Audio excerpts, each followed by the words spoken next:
everybody. This is Bill Sanders, and this is WatchArtSci, the art and science of watch collection. Today, we're going to have sort of a belated Valentine's Day, and we're going to start off with a very different kind of watch of the week. We have one of our subscribers, actually, I guess it may be two now, who live in Vietnam. This is JR and his wife. And JR, we did a collection review of JR's collection some time ago. And I got an email from JR, and he said, hey, my wife is interested in collecting watches, and she started a little collection of her own.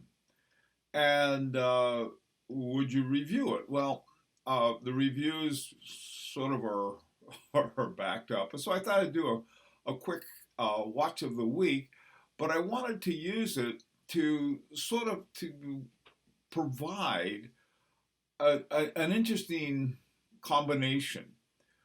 Most watch collectors are guys, and there's no reason that wives cannot be involved too. I mean, if you and your spouse are both interested in watch collection, I think it would be a lot of fun for both of you.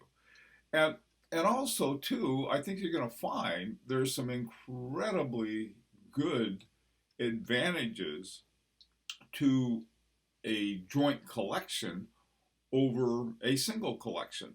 I'll show you what I mean, but first of all, let's take a look at Rhea's watches. Rhea has sort of two groups of watches.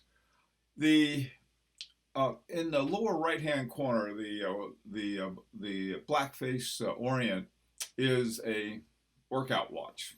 When she goes, that's something she takes to the gym with her.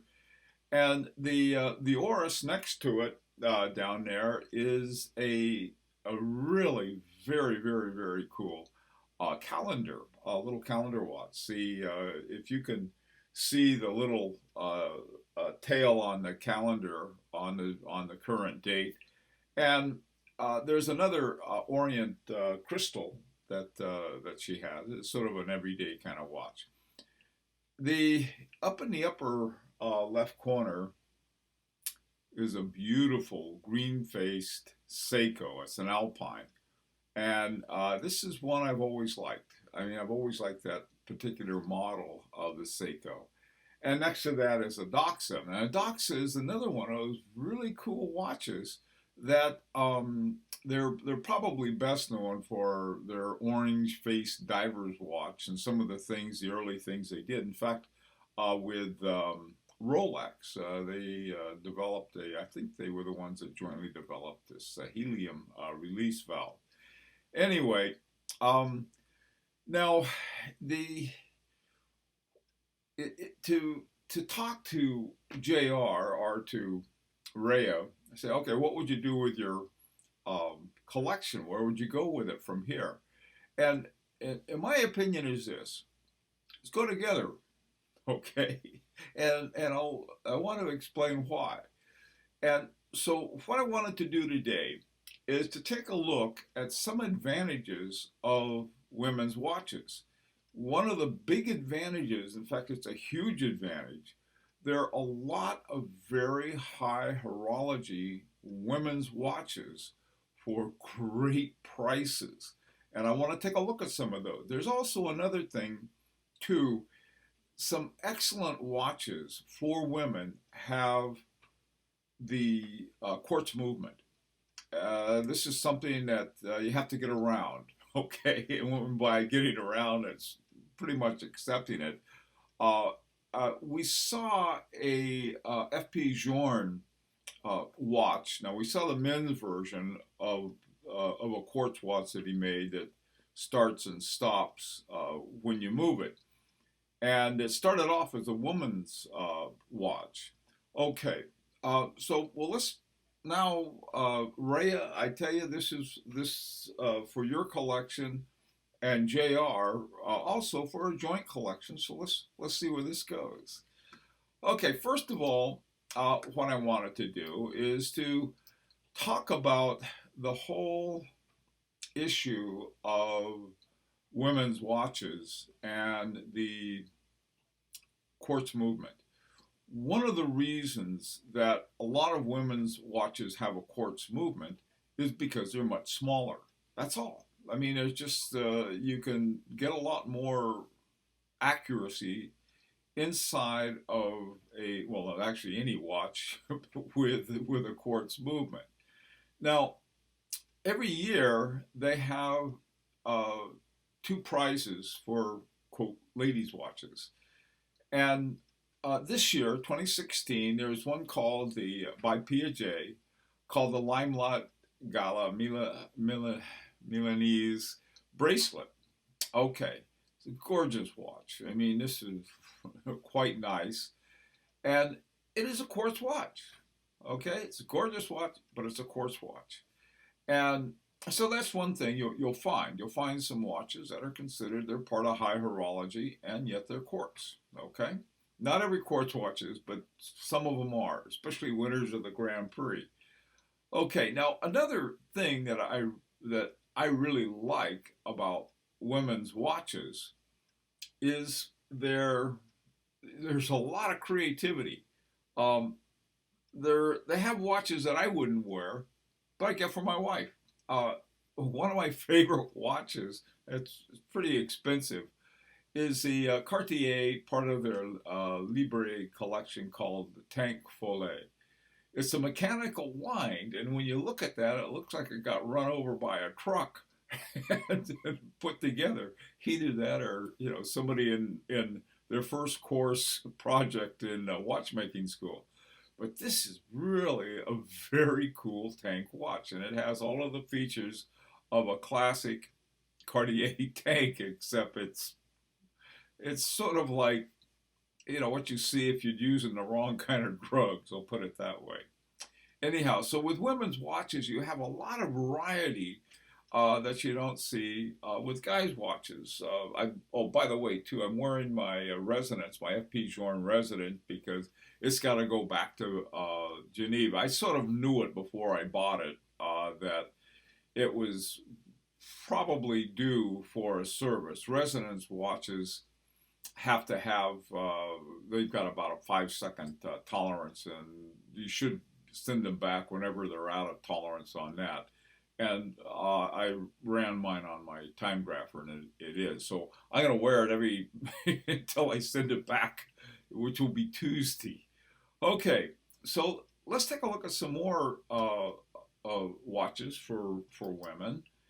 And here's sort of the other side of the coin.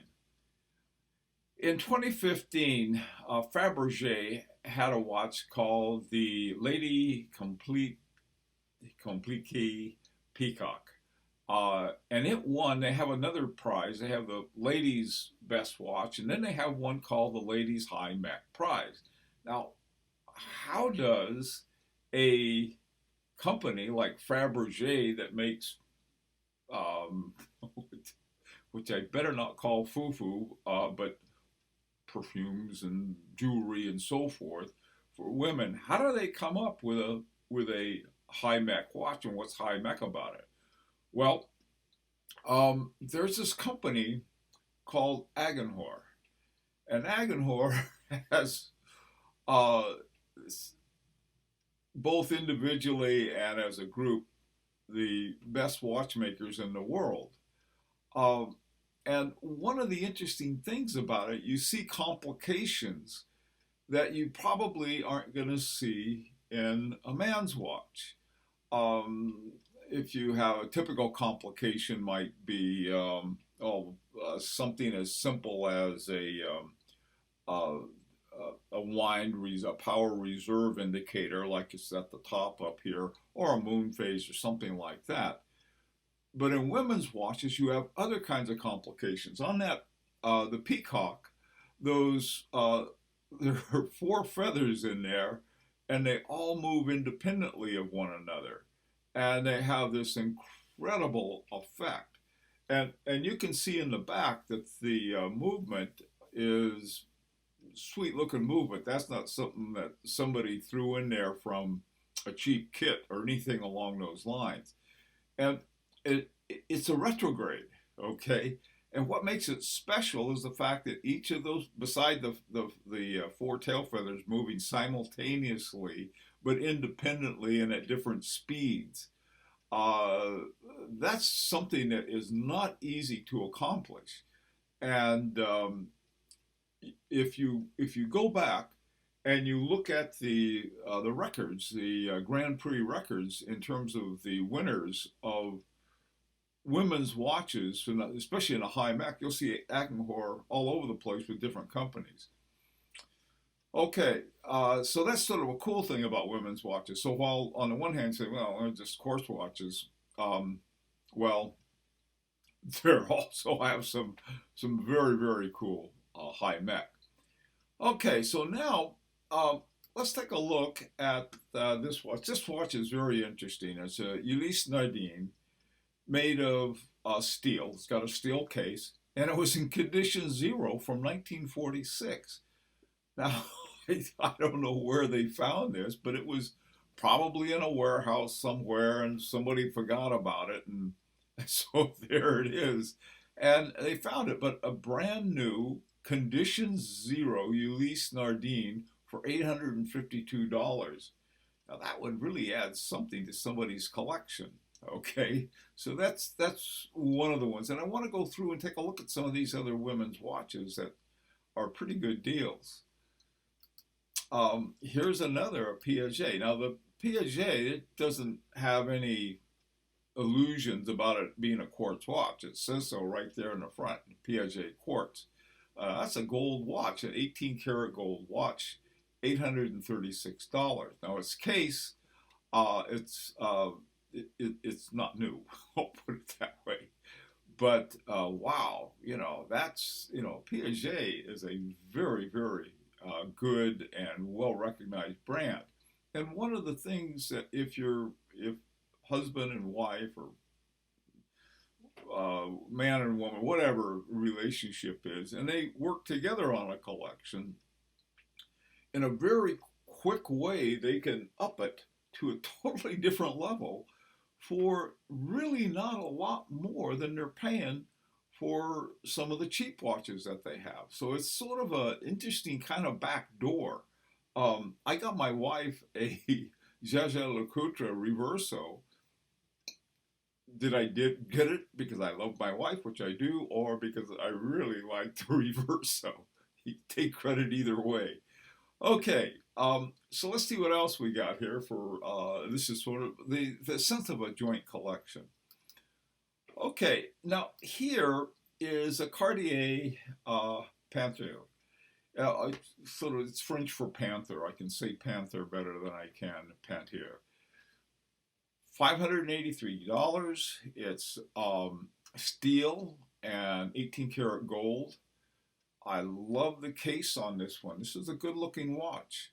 And of course, Cartier is recognized as part of both of women's jewelry and a certain kind of watch. And this is to me, is the kind of good looking Cartier, what they can do. $583. This is the nice watch.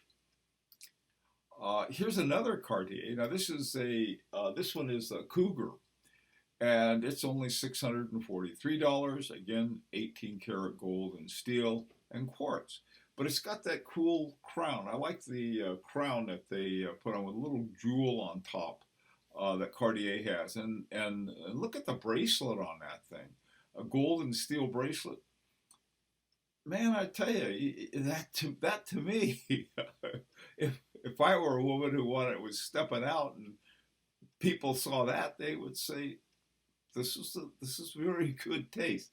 By the way, in Cartiers, I gotta tell you, there's a great big temptation to get Musc de Cartier. Don't do it. Just don't do it. It'll say a little thing on the dial. It'll say Musc de Cartier. You don't want to get caught with one of those. It's like any kind of gold on there is plated. It'll come off. Just stay away from that. Okay. So a lot of other Cartiers that are very, very good, and Cartier's got a very distinguished history as a watchmaker. Okay, let's see what else we can find. All right, well, we have to look at Rolex. Now, I found a couple different Rolexes, both manual wind Rolexes. One, the I guess a Tourneau shape on the left there. It's a little old, but an interesting looking one. It's a manual winding, 18 karat gold case. Not bad, not a bad watch. The one on the right with the red strap, this is another manual winding. It uses pink gold, and it's another very very good looking style. Now here are a couple of Rolexes, that are. I don't think you can find a man's watch for anywhere near that price for a Rolex. So again, you can add a Rolex to your collection if that's the kind. I mean, if you're interested in one, I've been trying to add one for a long time. They keep running out of money. Okay, so let's take a look. What else? Now, the next step is going up to the Holy Trinity.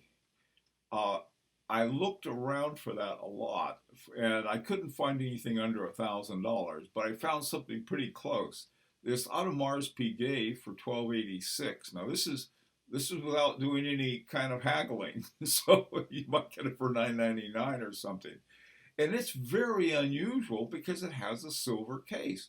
I can't think of any other watch that I know of with a silver case. There's gold, there's steel, there's platinum, there are all kinds of other things, but I didn't know about silver in a case for a watch. And I think it'd be a very cool watch to have, a silver case Audemars Piguet. Holy Trinity. Hey, and for $1,286, I haven't, for a guy they're hard to find under $5,000. Okay. This next one. Now, this is one that I really, really like. Now, this is a Vacheron and Constantin. After 1970, they dropped the little symbol on there. And but I was looking at this thing, and there is what I thought was a crack in the glass turns out to be on the dial itself. It somehow got scratched, and you can see a little scratch mark. Now, the restoration on that wouldn't be exactly the most difficult restoration job you could get to touch that up, and you got a nice looking watch. It looks like around the bezel it's got some little black there that on the gold that needs cleaning up. But I looked at the movement and look on the back, and there it is, the Geneva seal. So not only is this a Vacheron and Constantin, it's one with a Geneva seal in the movement. So, for $1,388, man, you can't get anywhere near that. So I have, again, with women's watches, you can find some incredible buys, and you've got, hey, okay, I'm going to add a Holy Trinity to my collection, not guy collection or ladies collection, but collection. Two people putting it together. Now that would be another nice watch to go out with. Hey, no one's gonna poo-poo something like that. Okay, well, this has sort of been an introduction to, and I don't want to go on, and I could, but I won't. Think about collecting or adding to the collection some ladies' watches, women's watches, and not only because it's sort of a cool thing to do. I love what Ray and Jay are doing. Hey, let's go out and look at watches together. God, I can't imagine my wife saying, "Oh boy, that's not going to happen." But doing something like that with your special person or your wife or whomever, I think is sort of very cool. And not only is it something neat to do together, but it is something, let's see, from the guy's perspective, hey, you can add some really fabulous watches without breaking the bank. Okay, um, well, that's about it for today, and we'll see you on Sunday. As always, this is an invitation to subscribe, but this, more important than that, is that I really want to see some comments. What do you guys think about this? Is that, like, oh, I better get a girlfriend so I can I can add them to my collection. Okay, well, I'll see you on Sunday. This has been Bill Sanders for WatchArtSci, the art and science of watch collection.